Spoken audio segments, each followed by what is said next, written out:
Welcome to Surviving the Last of Us. I'm Dr. Scott Jordan, aka Zombie Scotty, cognitive psychologist, philosopher at Illinois State University. And I'm Leandra Parris, Associate Dean. Sorry, that is my dog. He is also with us tonight on the podcast. All righty. So anyway, Associate Dean for Diversity and Inclusion at William & Mary. And tonight we're going to discuss episode 4, Please Hold to My Hand. Joining us in the discussion this evening is our dear friend, Dr. Tom Buller. Tom, please introduce yourself to the audience and tell them a little something about what you do. Hello, my name is Tom Buller. I'm a professor of philosophy at Illinois State University. Fantastic. So the way we do this show is I ask everyone favorite line, favorite scene, favorite character, and we start a discussion. So we'll start with our guest for the evening. Tom, pick one. Favorite line, favorite scene, favorite character? I don't have a line because my memory's not good enough, but my favorite character is Ellie, who I think is wonderfully well played. And my favorite scene is nearly right at the end of the episode when she's reading out jokes from the joke book. Mm-hmm. And as I recall, the joke is, do you know that diarrhea is hereditary? And the answer is it is, because it runs in your genes. You see, that's funny. The better punchline is, yeah, it runs in the family, right? But that runs in your genes is perfectly fine as well. So, Tom, you and I have talked about this episode already a little bit, and I did reflect upon your concerns about my lack of attention to her development, and particularly her relationship with Joel in this episode. And I agree. This episode was about him trusting her with a gun, and then things that happened to her when she had a gun. How does she deal with that? And the more he finds that she saved his life, and the more that he had to rely on her in this violent world to have his life saved, he regrets that she had to engage in the violence. At the same time, dare I say, he knows he has a player as a partner now. Yes, I mean, I suppose it's the frailty that we have in that episode from him, and it's an interesting frailty, not so much of what he can't do in terms of action, but what he failed to prevent to do, and his guilt that she has to participate in the type of life that obviously he has been leading. And I thought that was interesting, of how, you know, when your fear is that somebody else is having to go through the miserable things that you've gone through. Mm-hmm. Yeah, I love that moment because, one, dad jokes survive the apocalypse. They rock. I'm just gonna put that out there as someone whose husband loves dad's joke. Like, he was like, "Oh, look at that." I'm like, "No, we are not gonna have a whole episode of this," and I'll be damned if we didn't. I loved it. But I do like your point about his frailty almost, because you know, in the game you just like do a med kit and like you're fine, but like he's shaking at certain points, like you can tell he's aged, and like, yes, there's that moment where he was like, you shouldn't have had to have done that, but like she doesn't know any better. Like, she doesn't know a world other than this one. She has no idea what he means by that. And I find that to be an interesting space where like he's mourning for her something that she doesn't even know she's lost. And I just think that's a really powerful exchange. Well, yeah, and how it's empowering for her, and then that hint of it's not her first time, and perhaps foreshadowing that perhaps she's going to be rather more active and rather more deadly than so far we're being led to believe. What I loved about that line when she said it wasn't her first time is we have no idea if that's true. So that could also be experienced as her taking care of him. In other words, her trying to take care of his guilt of having put her in a space where this is how things played out. And it kind of reflects the opening scene with his daughter, who fixes his watch. And he gives her that look where he knows she's taking care of him, right? And it's not something that protectors want, right? Protective types don't want the people they're protecting to feel like they are taking care of them. Yet at the same time, there's just this, I'm going to say, psychological basement of knowing who you're with. And when you know at a deep level that the people you're with are going to take care of you, it's a different relationship than if you're just protecting them. So even though you say you don't want it, I think he's extremely gratified in both cases to know that he's in a reciprocal relationship. Especially because his daughter did die, right? Yeah. Like she did take care of him prior to this, and she didn't survive that first night. And so, to put yourself in his head to be like, can I trust this girl to take care of herself? Oh yeah, I can. And she can take care of me, and she's still here. And so I can imagine there's a fear of like giving into that because of what happened, before. And so, and like as a parent watching that, I'm like, oh, like we're all gonna reach that point where like our kids take care of us. And like how graceful are we gonna be in that moment? Yeah. I don't know if I'll be graceful at all. I'm a little bit like I gotta tell you what, like I brought it up in this context before, but this is a movie about fathers or male caretakers and female protectees or daughters. Like I told you earlier, when my daughter and I were living by ourselves in Germany for 6 months and she was 7 years old, that we had to become emotional. I used the word emotional equivalence last time we spoke about it. I just want to say much more emotionally open, not in a hostile way, but sharing our concerns, sharing our fears a little more.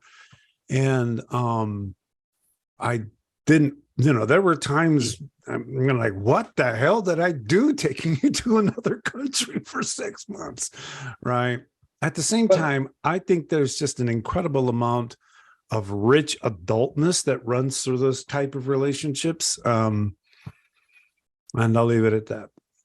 I mean, it's interesting that in that scene when she has to fire, I mean, what the cause of that is his deafness and his physical frailty that and then I'm not sure I think it's slightly odd, but why he had to usher her away when he shoots that kid.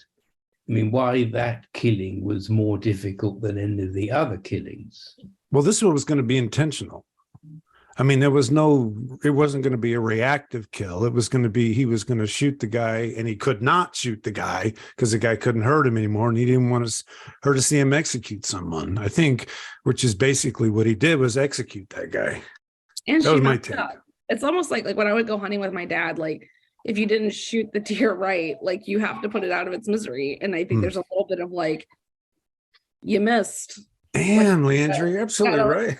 Like, and I'm gonna like finish this for you because this is too much. It's one thing to shoot in defense, it's another thing to miss and then do it into, you know what I mean? And I just think about that a lot too, about like dad doing that for me, because it was a lot. It was one thing, again, I'm not gonna keep beating it, but like in that moment I was like, whoop. Yeah. Back in the woods, like, oh man, she missed. Like, that's one thing that this show is doing really well, is dealing with the world of life and death in a non-over dramatic cognitive way, right? It's if you're going to be in this world of life and death and killing like this, there's a way to be there. Then you have to learn how to do it. And yeah. So is he afraid, that no, go ahead. She's going to become like him? Isn't every parent afraid they're going to end up like them? Like, that's a great question. Like, I don't know. Like, I don't know. I don't know if it's that he's still mourning the like before kids. Yeah, I think at some point Joel, for all of his ability to be in the moment and be pragmatic, is still not recognizing that like this girl is not in the context. Like, her life is not something that you can put yourself into. And so she's not in that space. I think he's going to have to figure that out. I can only speak for myself. I don't want my kids to end up like me. It'd be a neurotic mess. I mean, look at me. Like, I went traveling. I sound like I'm dying. Like, please don't become that neurotic person. But at the same time, I do want them to be strong like I have been. Like there have been things that like I do want them to have. And I can see Joel being like, okay, I want to trust you with this gun. I want you to be able to not miss. I want you to be able to protect yourself. And I really wish I didn't have to. Yeah. So I don't know. I don't, does how much of it is like he hates himself? Yeah. He hates the world.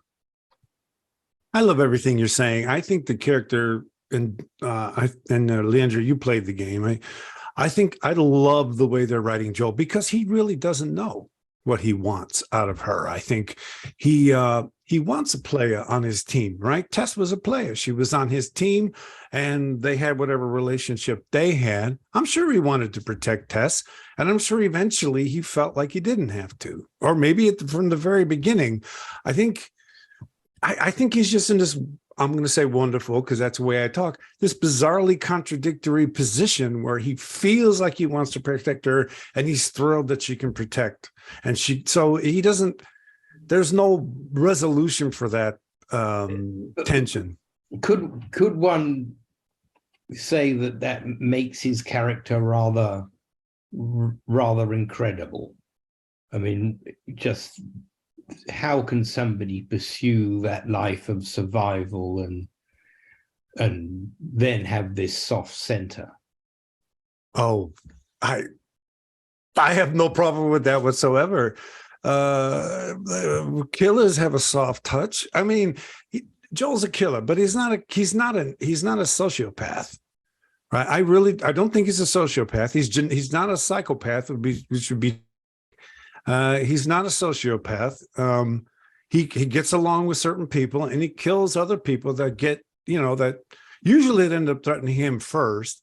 But I think violent people can love people. Violent people can have emotions of, and they can have empathy, usually with the ones they're trying to protect.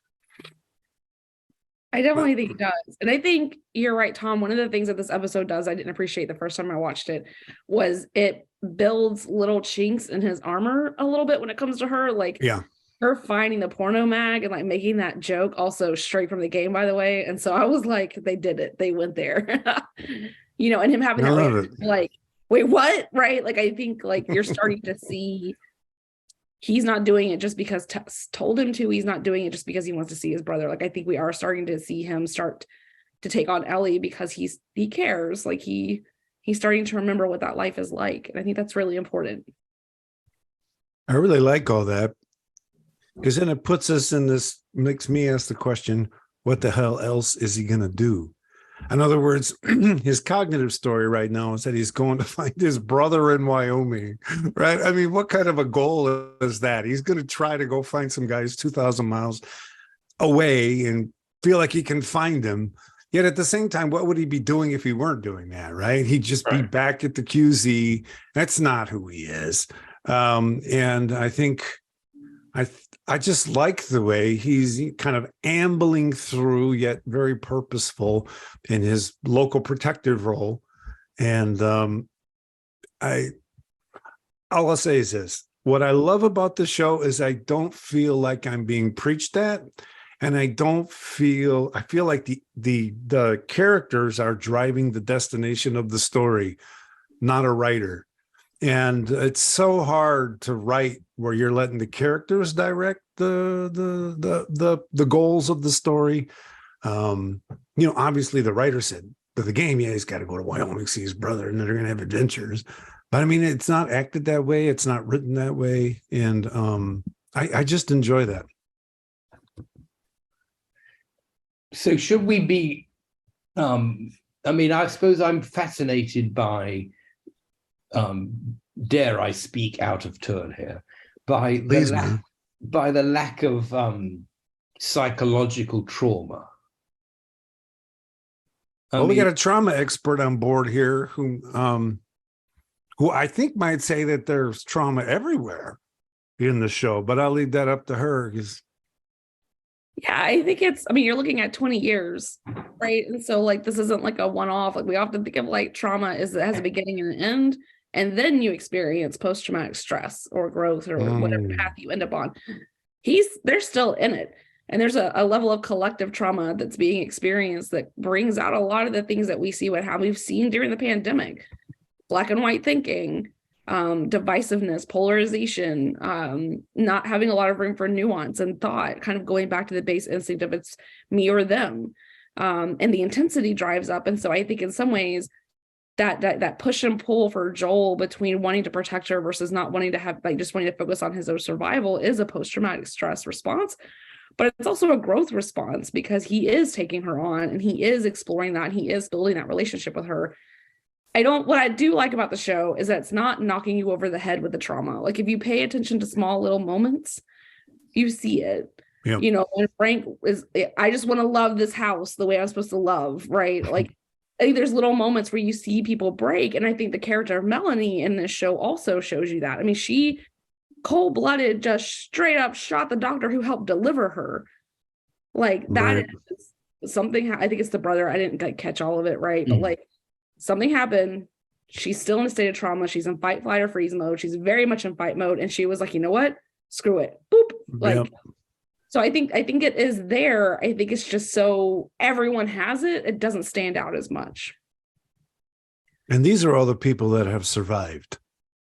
I mean, these are the people who kept themselves alive moving through this mess, and didn't commit suicide and didn't do things that would have put their lives in danger the way the ones that are alive are carrying themselves in ways that don't let them die. So there's a little bit of selection going on here, I think.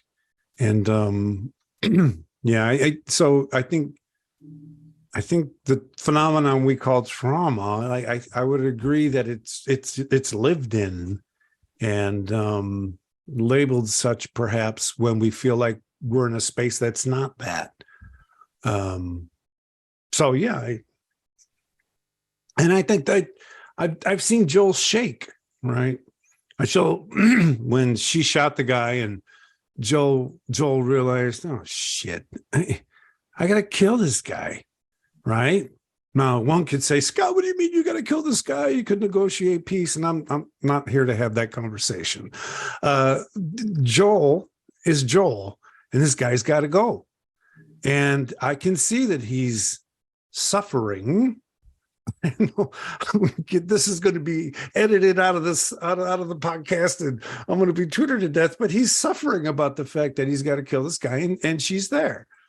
And I would argue that is a trauma response. And the way they handled that scene, by the way, with her in the other room and the guy screaming for his mom, that was almost more terrifying than anything I saw in The Walking Dead. I love The Walking Dead, but the honesty about those moments was ruthless.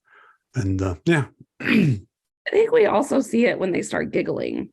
That's also like the cortisol is like coming down. Like, I am straight up the person who like will almost be in an accident and then will burst out laughing. Like, that is definitely your body having like an overreaction to stimuli. Or crying. Right. And so yes. like the fact that he's like, it's so stupid, right? Like, oh my gosh, please don't look at my face in the video when that happens. But like, that's his body being like, okay, and release. Like, you got to get back. And I think to your point, Scott, the child calling for his mom and like being like, I can't not think of George Floyd. Like, I can't not think of things that we hear about now, and just how they plug that. They're constantly making little comments on the state of our world today. And it really is not that different. And it's very sad. So that was my reaction. That was my other big, like, you know. But then should we have expected more compassion from him? I mean, from Joel? Well, yeah, I mean, I think Leandra's got a wonderful point there, that it's a reflection on the state of the world, but in a way, doesn't it endorse that by having that killing? I don't know. I don't see that's okay. So my take on the show is that they're showing you Joel and Ellie. And I'm not getting a lot of moralizing. this now I would grant that the calling for the mom, yes, that is a culturally relevant moment. And at the same time, I felt that was in there more as authenticity. That this young guy knew. I mean, when she shot him, he said, oh my God, I can't feel my legs. And he's losing his mind, despite the fact he's been shooting at these people the whole damn time. The guy just didn't know the game he was playing. And he didn't realize he was playing a game of death. And he came across someone who plays it like an expert. And I appreciated letting those characters be themselves. And that doesn't mean I like it. That doesn't mean I'm saying, oh, yeah. It means that if we're going to talk about violence, damn it, let's talk about violence and what it's like to be in those moments. Because I think one of the things we suffer from as a culture, and I'll say this about violence and sex, is that we don't have enough public conversations about the moment, what the psychological state of the moment of violence, or the psychological state of the moment of sex when your eyes roll back in your head and you're a different person, right? I mean, there's a psychology there that we just don't talk about. And when people are in these fight or flight moments, it's a different psychology. And I don't think the calm light of day, it helps us a lot trying to understand what it's like to be in those moments. So I thought it was an accomplishment in writing that they let Joel be who he was, and they let that young man who was about to die be who he was. And they left the moralizing up. The moralizing up to me is kind of how I felt. Yet I will say this, and I will shut up. Tom, it does feel like an implicit endorsement to have all this violence. It does feel like you're implicitly endorsing violence when you're Quentin Tarantino and you show all the violence he shows, right? And it's really hard to do all that violence and not have it look to some like you're actually endorsing it. It's just not easy to do. Yeah, I mean, if impossible. Yeah, I mean, I think I suppose in a way it is. And then the interesting thing is how the characters portray. I mean, when I was asking about the trauma earlier, I mean, if the more that one saw them suffering from having to commit these acts, perhaps the less we would think that the show is endorsing those things. I mean, the troop of whatever they are, whose names I can't remember, the woman who's the leader, I mean, presumably killing for them is just pure sport. But Joel is different from them, so there's less of an endorsement of violence, I suppose. Yeah, I would agree. Like at this point, right? Like Kathleen, it was played by Melanie. Sorry, not Marlene. I'm getting her confused with all the other characters. I told you I was really on it tonight. So Kathleen is the leader. Like you can tell she has an undercurrent of emotion that's not necessarily pragmatic, which I think is really interesting. We don't know what their motivations are. Like we only see it from Joel and Ellie's side where they're being sideswiped, right? Like they're being ambushed. And I think it goes back to, and I hate that we bring up Walking Dead all the time because I'm so done with that show. But like, we only see things from Rick's side when he meets Negan. Mm-hmm. And if we think about it from Negan's perspective later, when we get more information, you're kind of like, well, shit, he just like showed up and murdered them in their sleep. Like, yep. So I think that like I'm interested to see where they go with Kathleen in terms of what her motivation is for being so ruthless. Because they are making it look as though they don't need to be, but I wonder if they think that, you know? Yeah. Well, yeah, I mean, it's meant to be for her part of her motivation is her brother, presumably. And again, for me, that raises all these interesting moral questions of how is it that one has the emotional space to care for one individual, but not many individuals. Oh, see, to be honest, hate groups love each other by hating others. That's the thing. Hate groups don't stay together cognitively. Hate groups stay together emotionally because they both take their suffering, identify another, and mutually engage in hate. Yeah, And that hate is enjoyable for them, and they like each other. The Hatfields and McCoys, they like their own families. They just hated the other. So I don't think it's orthogonal to hate and to love in the same brain. No, it's not. Sorry, I didn't say it well. Not that dichotomy, but there's. I don't know if you've seen the film "The Boy in Striped Pajamas." I've not seen it yet. Yeah. But it's a film. This German Nazi soldier who runs one of the concentration death camps, and not to spoil the movie for both of you and anybody listening, but he loses his son as part of that, and he's devastated. And it's always provoked in me the question: what is that moral space like when you're capable of killing hundreds, maybe thousands of people, yet you care for one? And that seems to be an extraordinary challenge morally. You'd have thought those, if you can't care for 1,000, you can't care for less than 1,000. You and I have had this. Go ahead, Leandra. Go ahead. I was gonna say, I wonder, like going back to like the trauma response, right? Like they do, like people who suffer from traumatic stress, particularly over long periods of time, over and under identify with groups, and so they will latch on to one person or one ideal, and they other everything else out of protection. And so I think it goes back to that, no gray area, no nuanced thinking in terms of like, this is my right, this is my wrong. I don't have time to consider anything beyond that. She's chasing down a child because of her brother. Like she's like crossed into a whole nother area of like, and so I think that it kind of goes back to your earlier question, how much of this is just the context of brutality that's required in this post-apocalyptic world versus her own trauma response that she's working through because she needs to have control. They have all lost control. And that's one of the first things we try to give trauma victims back is a sense of control. Well, she can shoot someone and that does something, right? And so I think it's really, I'm hoping they unpack her a little bit more because I want to see what happened, Yeah, you raised the issue about, loving one and not being able to.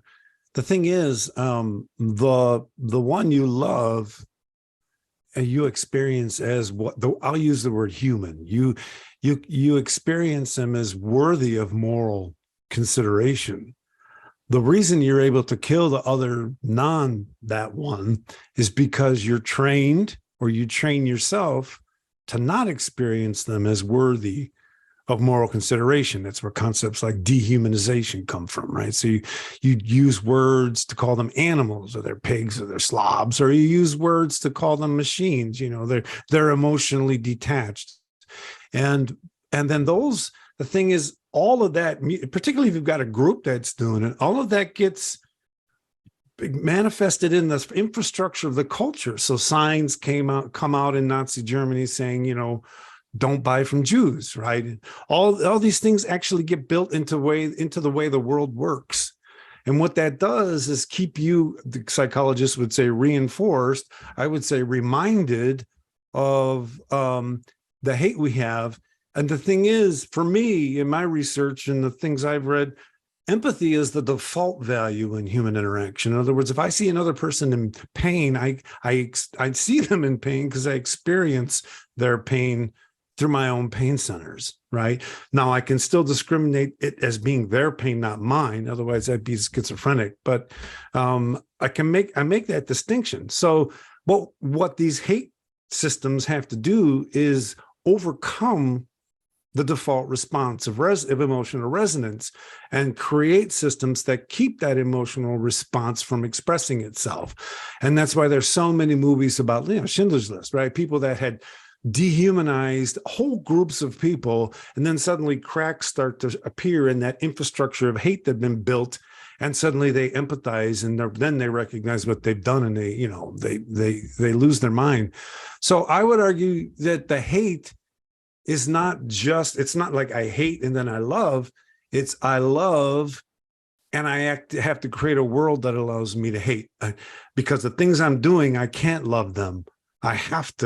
they have to be less than human. I have to prevent myself from experiencing empathy for them. And so it's completely logically possible. And I would argue more frequent than we think. Most people's moralities are not terribly cognitive, but rather lived and dictated by their in-group. And that's not cynical of me. You know, I'm not trying to say the world sucks or anything like that. It's just, you know, most people have a group, their family and their peer group, and then whatever group they work with. They don't spend a lot of time having conscious conversations about morality.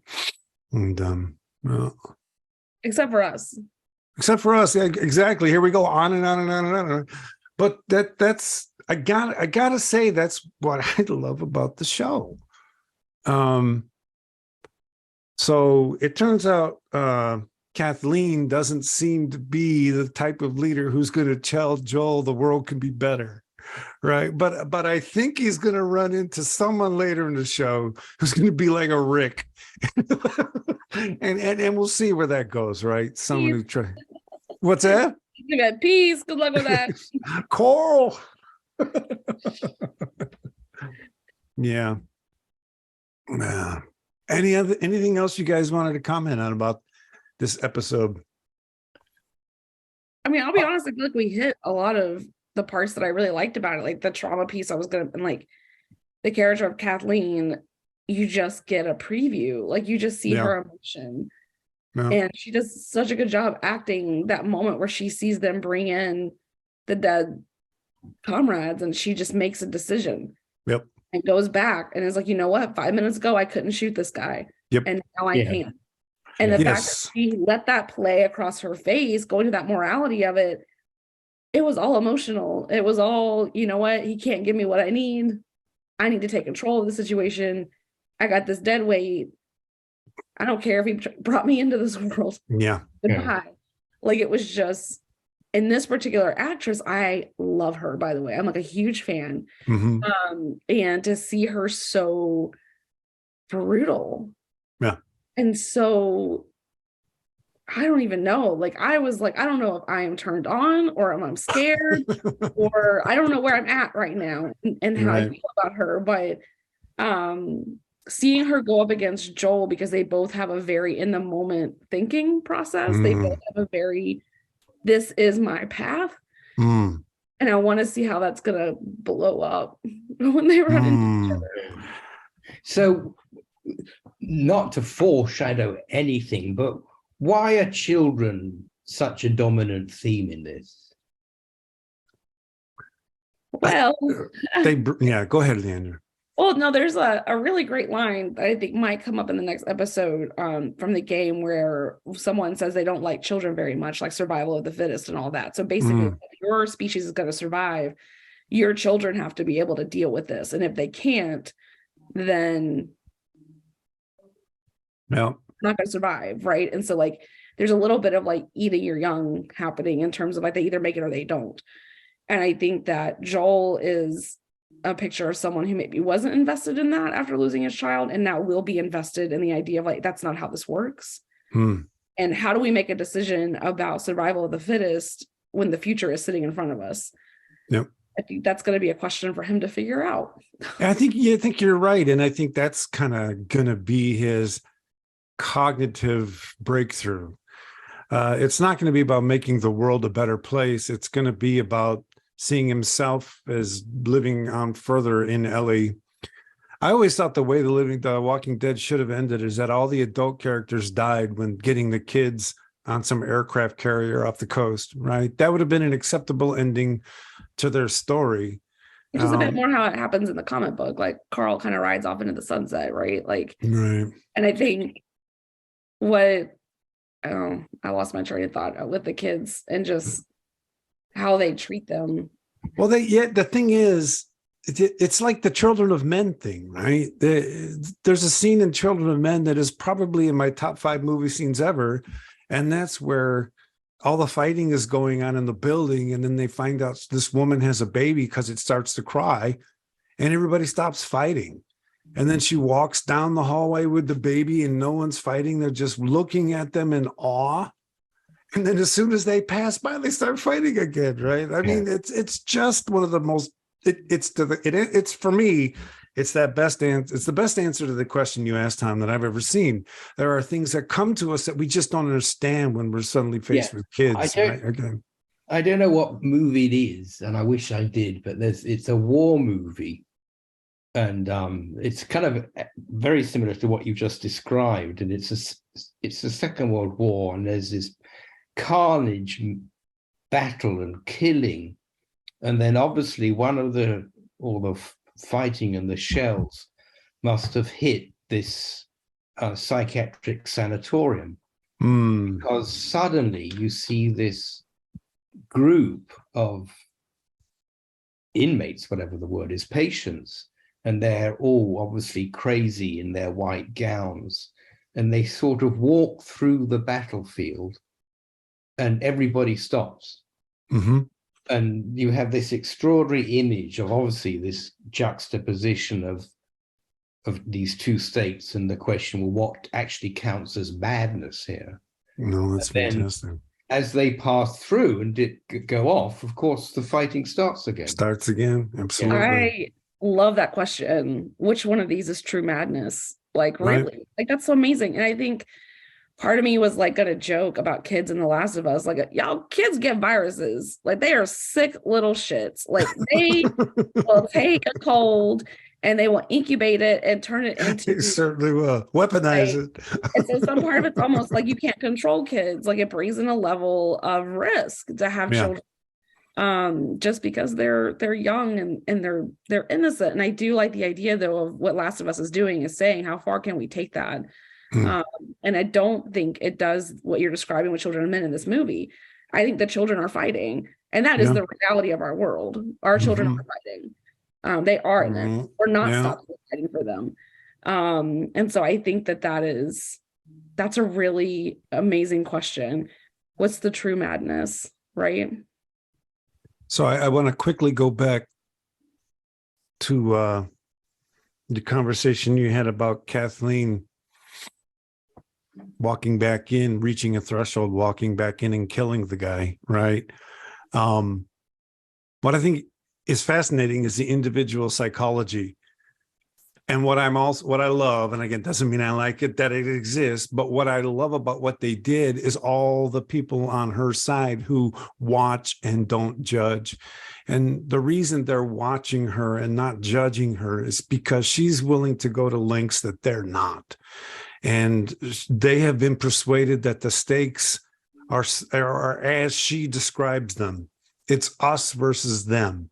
And once you believe that the stakes are as they're described, then the violence becomes obviously logical. It's not even moral anymore. It's just logically this has to be done.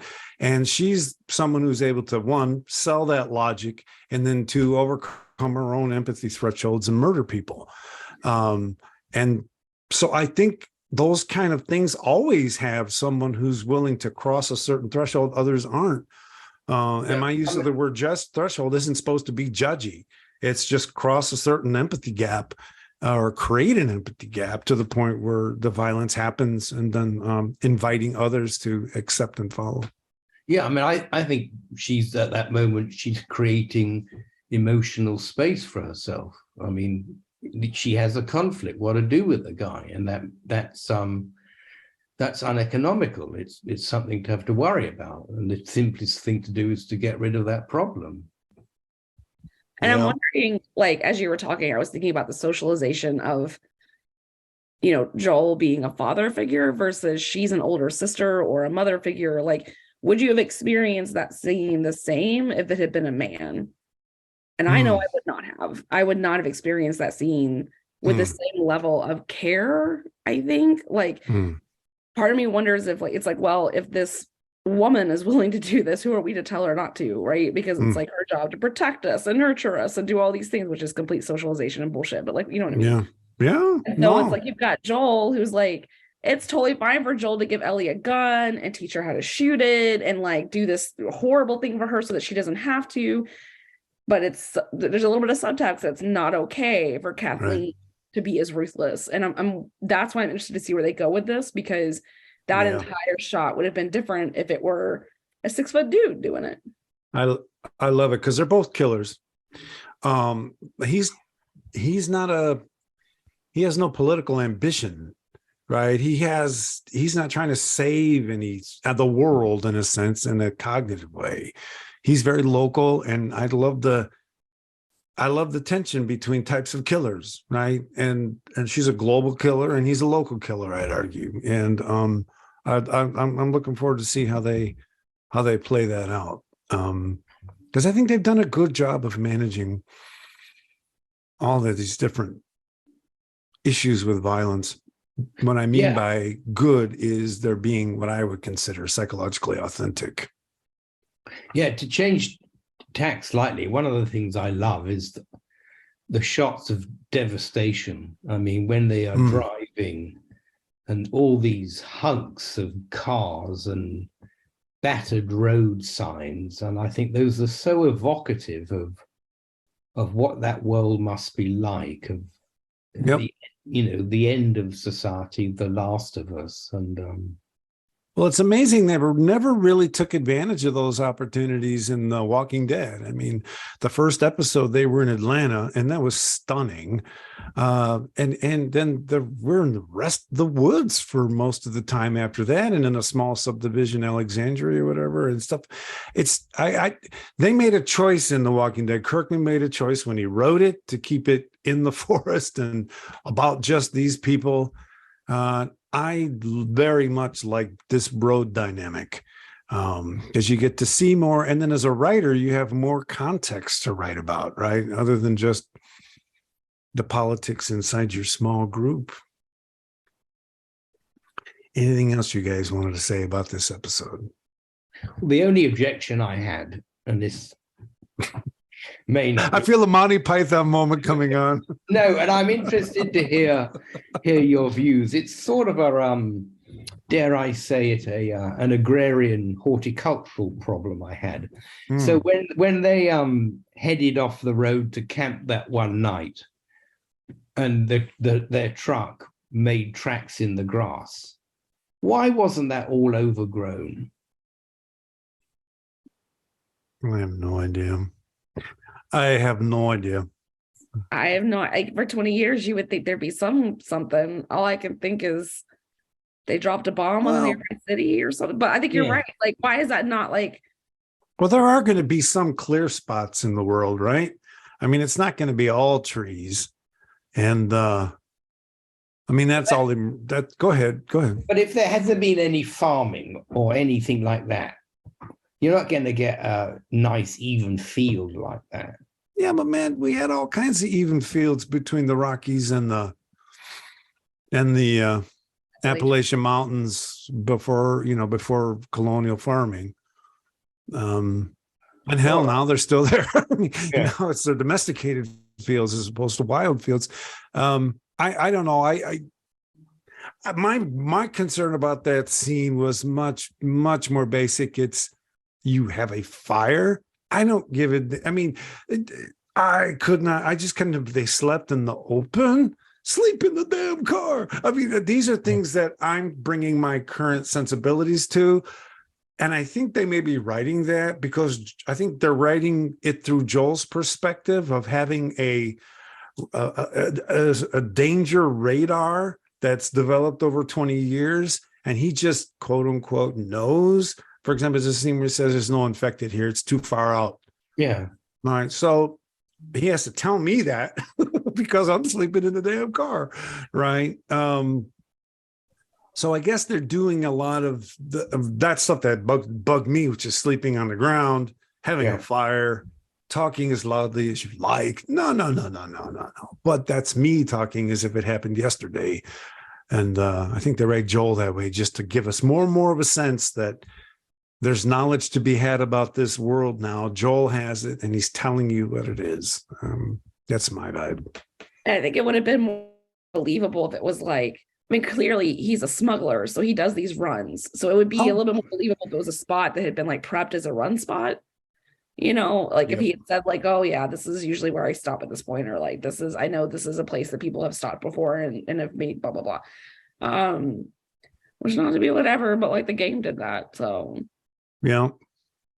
Well, I gotta tell you, we've gotten a lot of mileage out of what Leandra and I originally referred to as a filler episode. So Tom and I got into a bit of an argument about that the other day, but it was delightful. Any final comments on this episode? No, just to go back to what you said. I mean, when we were chatting about this, I mean, we were both eulogizing over the previous episode where the producers had such courage to give us, most of the show on this extraordinary relationship. And I was interested in, when I was talking to Scott, of the balance of that. I mean, in one sense, I hope that this episode would, again, let us see how a relationship develops.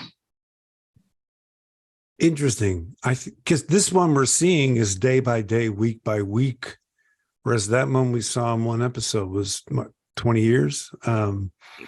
So those time jumps, it's a different kind of, they have to show the events. If they're any good at it, they have to show us why Joel would eventually give her a gun. They have to show us why Ellie would eventually shut up and listen to Joel.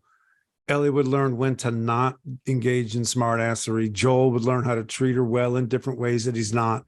And they have to show that to us slowly for us to believe it. I don't know. That's my vibe. And I think they're taking a lot of joy as writers and creators in developing the relationship between these two. The more one of the things I appreciate about these conversations is the more I talk about the episode, and I don't know if you guys feel the same way, but the more profound certain scenes become. I mean, Ellie murdering that young man. We can say she didn't murder him. We can say she shot him because whatever, in defense of Joel. But that was a huge moment for the show. And then for me, not equally, but when she said it wasn't my first time, either way you experience that, it's an awesome line. Either it's not her first time and she's helping Joel, or it isn't her first time and she's ready for things we didn't know she was ready for. yeah, I think it was definitely an episode I had to watch again to fully appreciate, because it's hard to come off such a strong love story. Yeah. And then be like, and now you're back in the game, sneaking around this ambush. It was very much like some fan service to the game. And so like, it was like, I love that about it. I think it was just a little jarring at first because I was expecting, I don't know what I was expecting. Like I was expecting it to keep up that momentum, but I do think it has to give us these little bits of it so that we maintain it over time as we're watching the show, in terms of that love story and that joy and that post-traumatic growth that we want to be able to see that other shows don't do. And I think it's just a very interesting space to be, like playing the game at the same time. Yeah. Because some of it I feel like is fan service, but like, I don't care. Like I want to see it. Like, well, so I'll say this. You've played much more of the game than I have. I'm still stuck in the damn basement. I haven't played a lot, I will admit. I think they're doing, and I'm just going to say it, they're sticking to the script of the game much more than they stuck to the script of The Walking Dead. And man, when you have great material and you try to adapt it and you change it for the sake of changing it, right? There's not something you're trying to do, but you just change it to change it. It works against the quality. And I don't feel that they're making changes in this one that are working. For example, that third episode it violated some things in the game that you told me about the relationship between the two men, but it didn't violate a whole lot about the game for you. They needed a truck, right? And so, but there's this bubble around getting the truck that the writers went one way with in the game, but it didn't. So whereas in Walking Dead, the way they treated Glenn's character was abysmal. The dumpster dive was an embarrassment. And then the double murder by Negan was just ridiculous manipulation of the fans, as far as I was concerned. Yeah, I appreciate the respect for us. Yeah, and like giving that fan service doesn't take away either. Like they're not putting places that don't feel authentic already. The only thing that I've started to notice since we do this for every podcast is that Ellie in the game is a little bit, I would say, more innocent, or seems more innocent than Ellie of the show. So Ellie in the show, that scene where she like watches him kill the guard and she like pops up in the background, like she's activated by that. I think it's kind of how the producer described it. Like she's in awe, like she's learning, she's observing, whereas Ellie in the game is very much like, I'm about to puke. Like, oh shit. Like she says it a lot. Like, I got my head between my knees. Like she's a little bit more timid. And I really like the change. I really like that this version of Ellie still has that same innocence and naivete. Is that how you say that word? Yeah, we got it. But it's a little bit more, she's got a little bit more of an edge to her that I would expect to see of a child who has spent their entire life living in this world. So that's been. Yeah, I'm glad to hear that, because I would agree, by her being less innocent or naive, she gets to bring out different things in Joel over the course of the season. He's going to have to come. He's going to have to. I don't like that word. She will carry herself in ways where he's going to change how he sees her. And he'll always have that protection vibe. It's just always going to be there. But and I think there's going to be, I'll just call it a respect that, well, now she saved his life. I mean, he's going through all kind of cognitive dissonance, right? And then he puts down the stupid glass and it doesn't work, right? I mean, they wake up, she wakes him up because she's sleeping. So there's twice where, he thought he was the one doing the work and it didn't work out that way. And so I like that she's a little more edgy. I don't know the character from this game that well, but I like this idea of it's going to bring around changes in Joel that maybe wouldn't happen if she were to be more naive. She's a little bit more reminiscent of Ellie in the second game, and it makes sense in the video game because you start to play Ellie as more the main character, so she becomes a little bit more like Joel. So it's nice to see them not put her in that space and allow her to have that growth. So, and that's all I'm going to say about it, because I want to see what they do with it. Yeah, exactly. All right. Well, Tom, thank you so much for joining us this evening. It was an absolute delight. Yeah, it was. Why don't you tell everyone where they can find you on social media if you are so inclined? I have an email address, aka tombuller@gmail.com. Fantastic. And how about you, Leandra? You can find me on Twitter at Parris Leandra, at Parris Leandra. Fantastic. You can find all episodes of Surviving The Last of Us at Dark Loops Productions on YouTube. If you want to leave a comment on this YouTube page, feel free to do so, or you can send an email to darkloopsproductions@gmail.com, and we will be sure to read it and discuss it at the end of our next episode. So there it is. From all of us to all of you, big hugs, and remember, it runs in the genes. Take care. Bye.